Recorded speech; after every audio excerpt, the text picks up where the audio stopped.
The Rowntree family gifted the park to York Council, but over the years the council have been able to give less and less funding to the park, plus the park suffers from flooding some years and the clean-up is costly. Some parts haven't been repaired and have long since gone, such as the bandstand and the swimming baths. The bowling greens are no longer in use. In 2000, the park was helped by a lottery grant of $1.6 million to restore and repair the old features and add new ones. In 2002, sculptures were added: the helmet, the horse and the totem pole. The playground also opened in that year.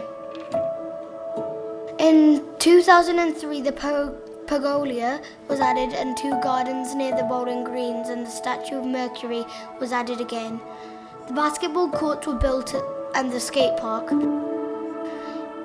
In 2012, York Explorer turned the cafe into a library cafe.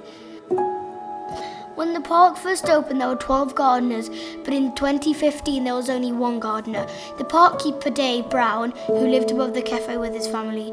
He'd worked in the park since 1974. Sadly, in 2017, he was told he no longer had a job and a house. Since then, the council workers visit the park and do basic care, but a lot of the gardening and care is done by volunteers. No one lives on the site to deal with any problems. The Friends of Rowntree Park are volunteers who help care for the park and run events for the community. The Friends of Rowntree Park have continued to try and look after the park. They have added a wildlife pond, a story circle, a new clubhouse and raised money for a new play park equipment.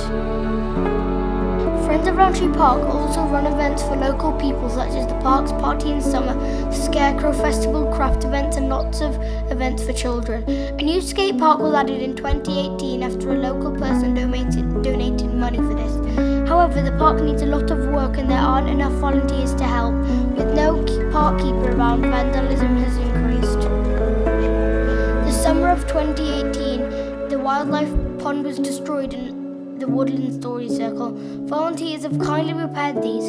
There have been issues with antisocial behaviour and teens are breaking into the park at night. But what is the future? How do we make sure that the park is here for future generations?